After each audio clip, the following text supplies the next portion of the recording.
ils auraient reçu la Sierra Leone quand nous irons au Congo le 10. Donc, le Cameroun sera hors de portée parce que le Cameroun sera déjà à 3 victoires. Voilà. Vous comprenez la tâche.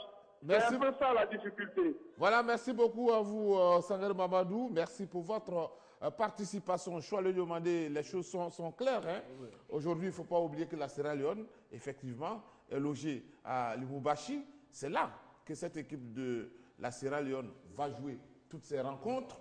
Donc, la Côte d'Ivoire se doit maintenant d'aller à l'essentiel. Et comme l'a souligné Aka Emmanuel, quels sont nos objectifs? Est-ce qu'on est dans une phase de reconstruction ou est-ce qu'on veut vraiment aller remporter cette Coupe d'Afrique des Nations? Qu'est-ce qu'on veut concrètement?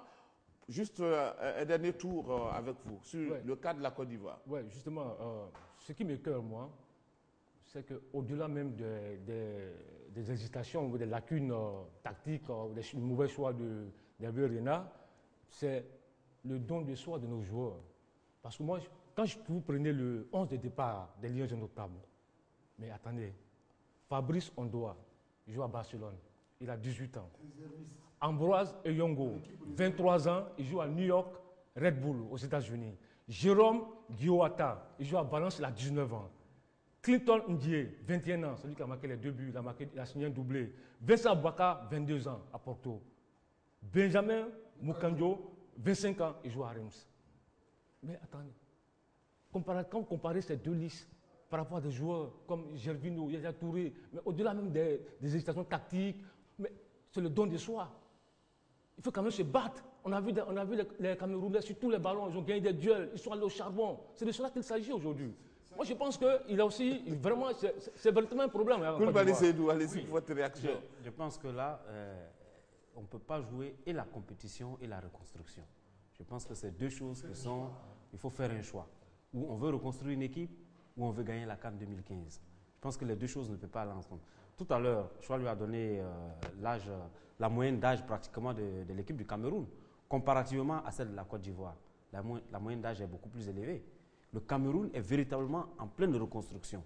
Mais il a eu le temps, Fink a eu le temps, par rapport à Hervé Renard, d'avoir séjourné beaucoup plus longtemps au Cameroun, d'avoir mieux observé et de mieux connaître les joueurs.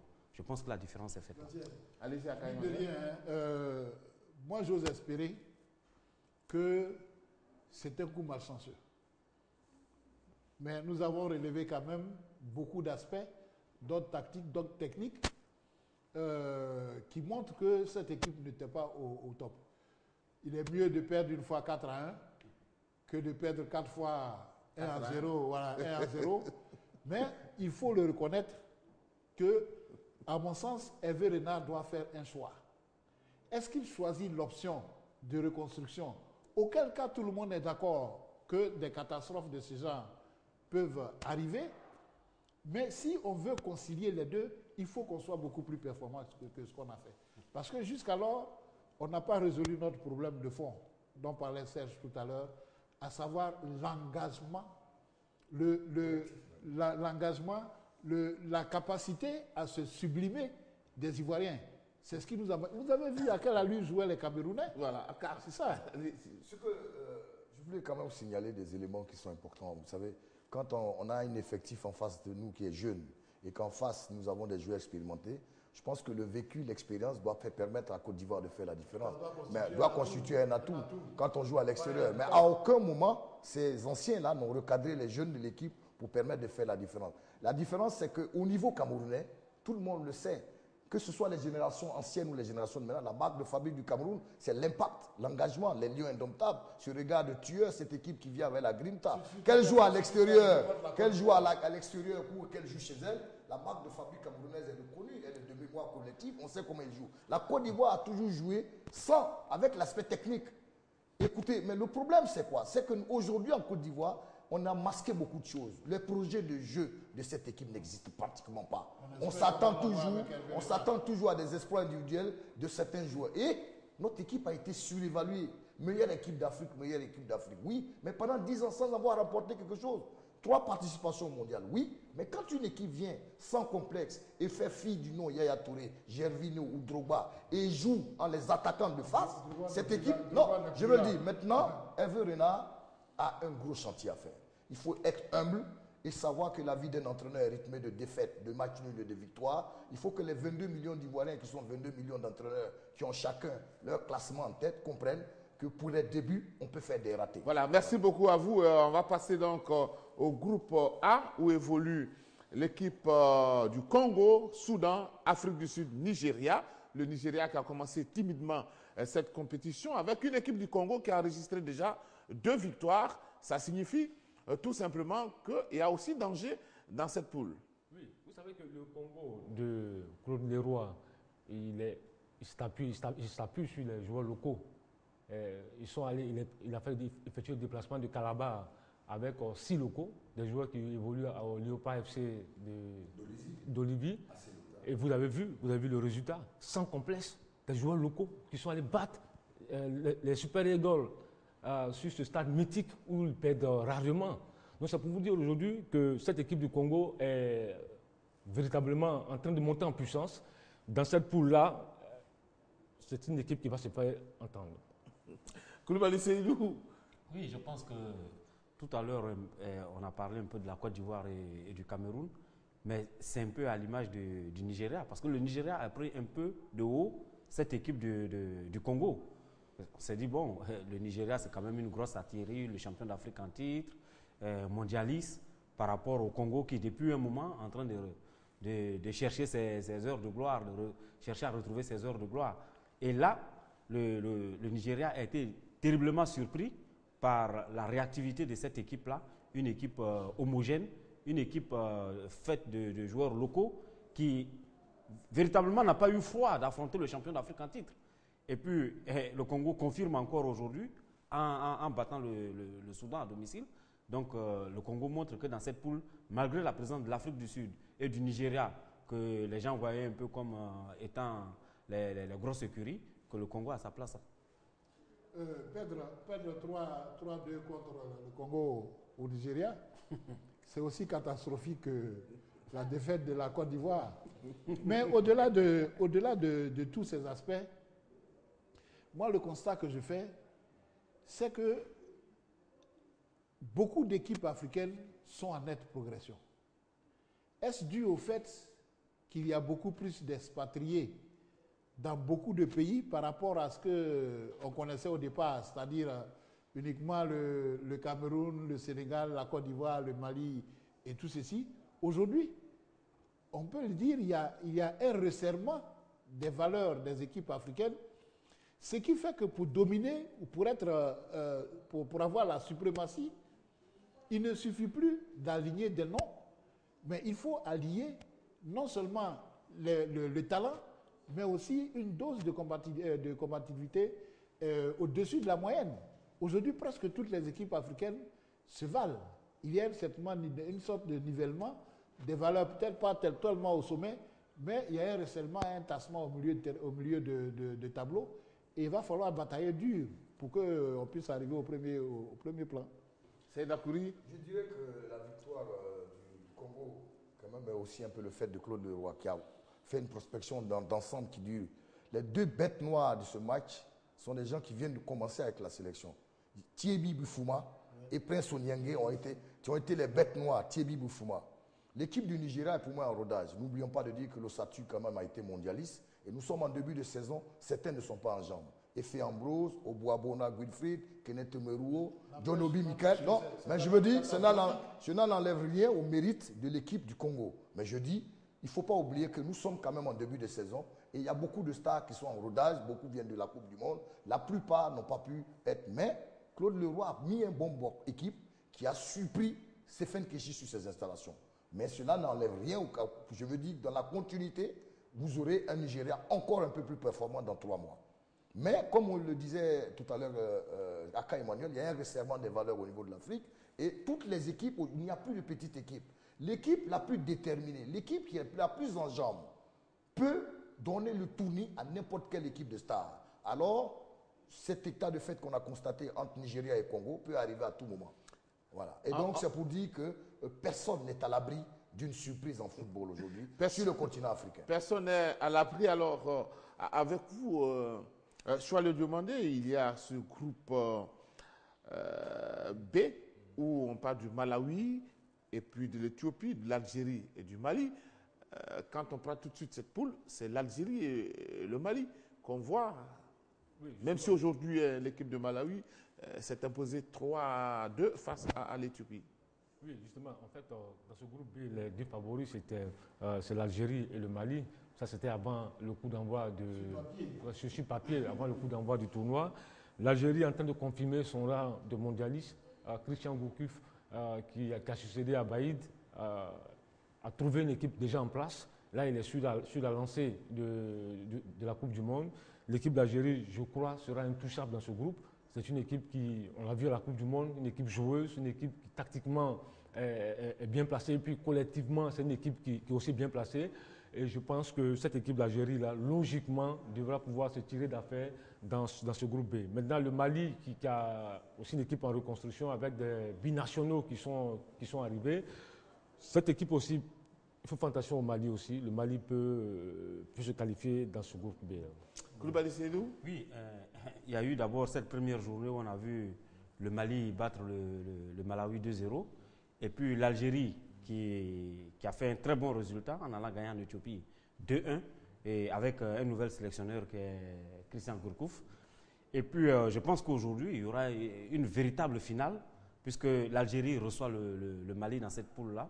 Et je pense que c'est ces deux équipes qui sont, c'est vrai, il y a l'Algérie qui part largement favori parce que c'est d'abord un quart de finaliste mondialiste et puis l'ossature est restée en place. C'est un huitième de finaliste mondialiste. Donc c'est une ossature qui est en place, qui est assez rodée.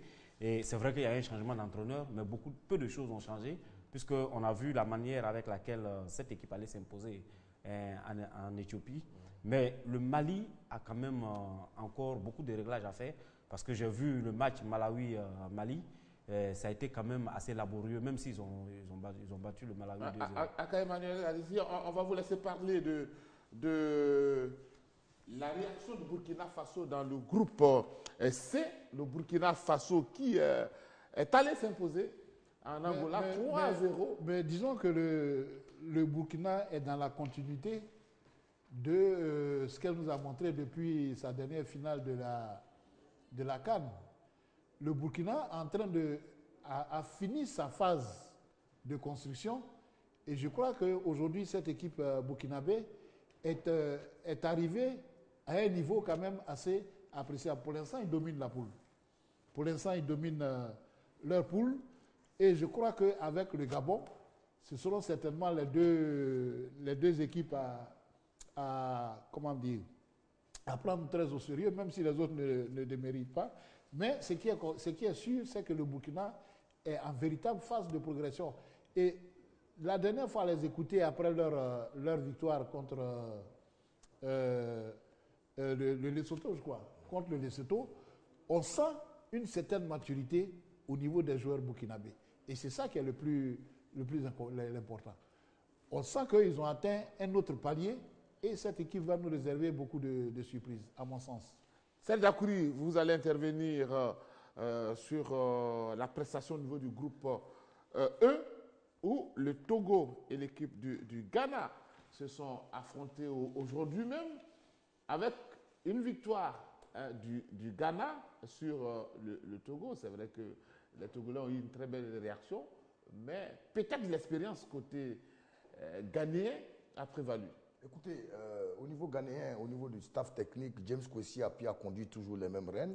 Et je pense quand même qu'ils ont joué la stabilité avec Kwesi Appiah. Le Togo a été quelque peu bouleversé sur le plan de l'encadrement technique depuis que Didier Six a quitté les rênes. Je ne sais pas s'il y a eu un nouvel entraîneur et sans oublier les problèmes national, sans oublier les problèmes inhérents à la fédération et le championnat togolais qui de temps en temps a connu pas mal de problèmes, surtout aussi les méthodes de management de la fédération. Tout ça mis dans l'autre amène un peu de désordre au niveau du football togolais. Le Ghana est resté stable au niveau homogène avec le même entraîneur, avec, c'est vrai, avoir écarté pour indiscipline Souley Muntari et Prince Boateng, mais c'est quand même les mêmes Ayéhou qui sont là, aidés par Moubarak Wakasso et les mêmes défenses, avec un excellent gardien. Donc le Ghana qui gagne le Togo, ce duel frontalier ouest-africain, montre un peu la stabilité avec l'expérience ghanéenne qui a permis de faire la différence. Mais en revenant au Burkina Faso, vous avez parlé du Burkina, si le Burkina s'impose aujourd'hui face à l'Angola, l'Angola est bien connu pour une place forte au niveau des sports de main, que ce soit le basketball ou le handball. En football, ce n'est pas forcément des grosses équipes. Et donc, le Burkina, dans la continuité avec le même entraîneur belge, Paul Pout, et les mêmes qui ont été finalistes, montre une fois que nous sommes dans la continuité. N'oublions pas de dire... n'oublions pas, le Burkina qui s'est imposé aujourd'hui. s'est imposé. N'oublions pas de dire que nous avons vu déjà un aperçu avec la coupe, le lieu moi qui s'est joué ici à Abidjan, où nous avons vu une très belle équipe du Burkina. Donc dans la continuité, la stabilité permet à une équipe de Burkina de mieux voyager et s'imposer en Angola qui n'est pas forcément une grande plateforme du football. Alors, dans le groupe F, l'équipe de la Zambie en difficulté, parce qu'elle a encore enregistré une autre défaite face au Cap-Vert, 2-0. 2-1. Alors. Je crois que la Zambie est sur une très bonne lancée. Non, le Cap-Vert est sur une très bonne lancée. Depuis la Coupe du Monde, la Coupe d'Afrique des Nations, la dernière Coupe d'Afrique des Nations, on a vu une équipe qui était en train de monter en puissance, qui avait laissé entrevoir des lendemains meilleurs. Et puis là, avec ces éliminatoires, le Cap-Vert est en train de confirmer avec une deuxième victoire enregistrée aujourd'hui. Je pense que c'est vraiment une très belle entame pour cette équipe du Cap-Vert. Mais ce n'est pas une surprise, hein, puisque au Cap-Vert, il y a un gros travail qui a été fait. Un travail de reconstruction, de formation. Depuis 4 ans, l'équipe qu'on observe aujourd'hui a été mise en place. Il y a eu, au niveau des projets Goal, la fédération capverdienne avait, avec l'aide de la FIFA, refait les pelouses. Il y a un très bon centre de formation, une direction technique nationale qui était vraiment performante, avec un centre de formation qui était aussi des centres de formation performants, avec de belles pelouses synthétiques. Donc, depuis quelques années, le Cap-Vert est en train de se reconstruire, de venir. Donc, moi, je ne suis pas surpris, puisque j'ai eu la chance de voir ces installations capverdiennes-là. Et aujourd'hui, le résultat est en train de payer. Il faut faire attention à cette équipe Cap-Vert dans 2 ou 3 ans. Koulibaly Seydou, le Sénégal, qui marche fort en ce moment, oui, qui s'est imposé encore oui, aujourd'hui. Je pense que dans ce groupe, apparemment qui était un peu difficile au départ, quand on voyait les noms sur le papier, Sénégal, Botswana, Tunisie et Égypte, mais on s'est rendu compte que le Sénégal a vite fait le break, parce que le Sénégal, la première journée, a d'abord battu à Dakar 2-0 l'Égypte, et ce soir, le Sénégal est parti au Botswana s'imposer par 2 buts, un but de Sadio Mané et de Dame Ndoye. Et c'est dans la logique de la progression de cette équipe du Sénégal qui a failli nous priver du mondial brésilien.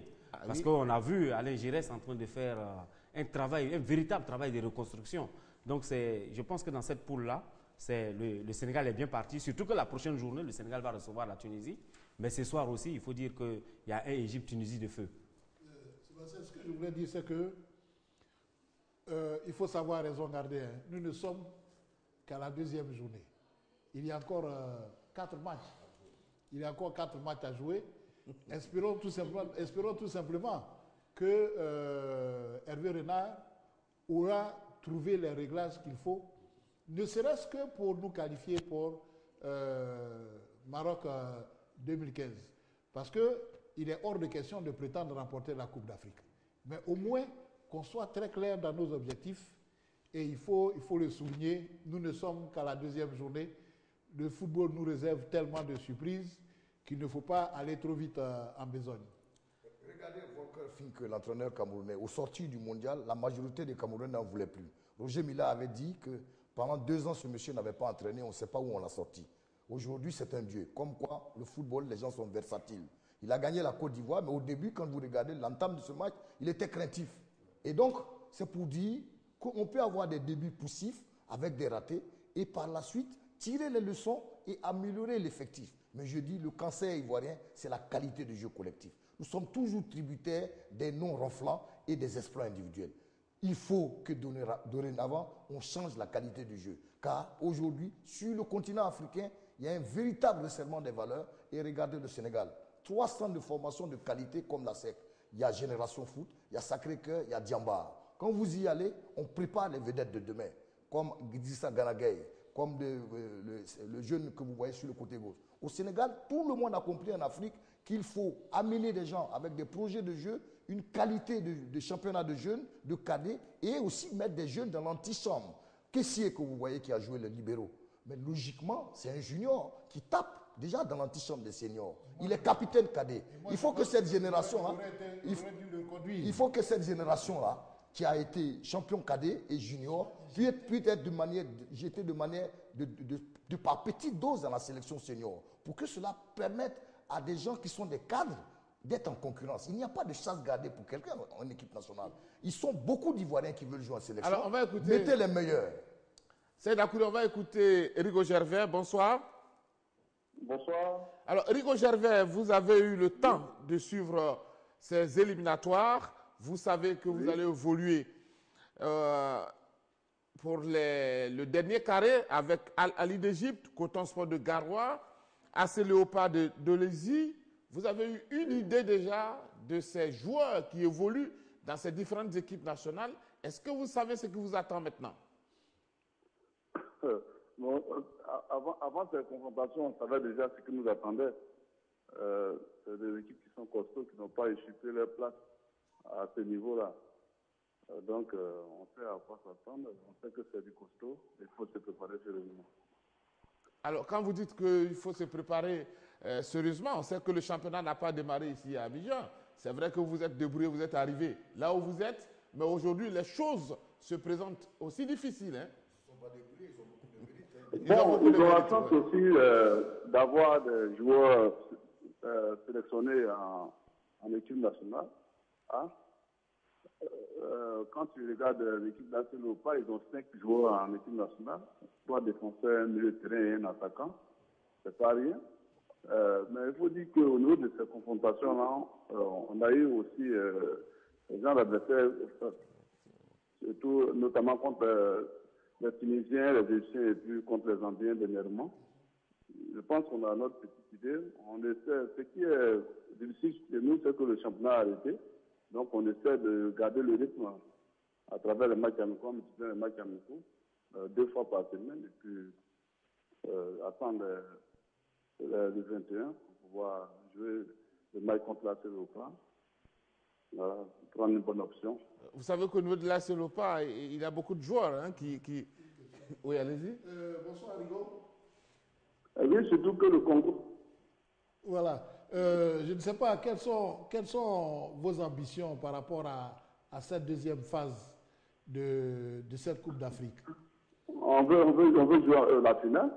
On veut se qualifier. Je pense que cela, on fait partie. C'est pas trop prétentieux. Arriver au niveau du top 4, on veut être en finale. Bon, pas remporter la Coupe, mais être au niveau top 4. Je pense que c'est un objectif raisonnable. Il ne faut pas aller trop vite en besogne, Rigo. Moi, je pense quand même que Rigo Gervais l'équipe du CEO est la plus régulière depuis 3 ans. Elle a tutoyé le haut niveau africain. Elle a joué contre TP Mazembe, Petro Atlético. Elle a joué contre l'Espérance de Tunis, l'Étoile du Sahel. Elle n'a pas les installations de l'Étoile du Sahel. Regardez le stade Auguste Denis de San Pedro. Mais ils ont eu le mérite d'aller gagner parce que l'effectif n'a pas bougé. C'est le même effectif, Ouattara Ousmane, Dambélé, Bowo et les mêmes à Salé. Depuis 3 ans, c'est le même effectif. Permettez-moi de dire au revoir d'abord à Rigo. Merci pour votre participation. Et puis, beaucoup de courage à vous et bonne chance, Rigo Gervais. Merci beaucoup. Alors, votre conclusion, vous avez 30 secondes, je vais le demander. Allez-y rapidement. Je crois qu'après les 2 premières sorties des éléphants version Everena, il est grand temps que le sélectionneur national puisse vraiment recadrer son équipe, présenter une autre copie, un autre visage des éléphants, parce que déjà, le 11 octobre, à Lubumbashi, il y a un gros match contre la RDC, ce ne sera pas facile. Et puis après, il y aura la réception de la RDC le 15. Donc il faut déjà aller gagner. Koulibaly Seydou, votre conclusion.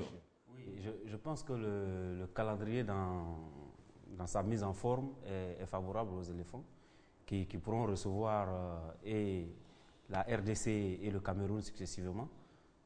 C'est vrai qu'on a perdu un match, mais rien n'est pratiquement joué. Parce que quand vous avez dans ces éliminatoires, c'est 2 matchs. Là, nous avons 3 points. 3 points, et je pense que pour le moment, nous sommes 2e. Je pense qu'effectivement, comme il le disait tantôt, rien n'est encore joué. Il reste 4 matchs et tout est possible La Côte d'Ivoire, avec sûrement son expérience, et quand nos joueurs seront en rythme dans les différents championnats, ça pourra peut-être changer la donne. Tout n'est pas à jeter, tout est possible dans cette coupe. Et même la RD Congo, n'eût été la bienveillance de TP Mazembe, il n'y aura pas eu de regroupement parce que la fédération a eu des problèmes financiers. C'est Moïse Katumbi Chapoué qui a mis ses installations et ses moyens à disposition pour qu'il y ait un regroupement à RD Congo. Donc c'est dit que là-bas aussi, il y a un cafouillage chronique. Et donc on peut en bénéficier. Attendez, c'est possible de se qualifier. Il y a 4 matchs. Merci, la Côte d'Ivoire pourra le faire. Comme je le disais au départ, hein, on dit généralement dans notre jargon, il est mieux de perdre une fois 4-1 que de perdre 4 fois 1-0. Espérons tout simplement que d'ici les prochaines rencontres, Hervé Renard trouve les solutions qu'il faut pour remettre cette équipe d'aplomb. Parce que pour l'instant, disons qu'il bénéficie encore de circonstances atténuantes. Voilà. Mais son état de grâce ne va pas durer très longtemps. Merci beaucoup à vous, messieurs, pour votre participation. Merci en tout cas aux différentes analyses. Pour ce soir, c'est terminé. Nous vous disons en tout cas merci de nous avoir suivis. C'est vrai que la Côte d'Ivoire a perdu face à l'équipe du Cameroun 4 buts à 1. Mais on a l'habitude de dire ici en Côte d'Ivoire que le découragement n'est pas ivoirien. Seulement, il y a des moments où il y a beaucoup de soucis. Et donc, il appartient aux éléphants de se ressaisir et de nous offrir un autre spectacle et nous montrer un autre visage. Merci et bonsoir.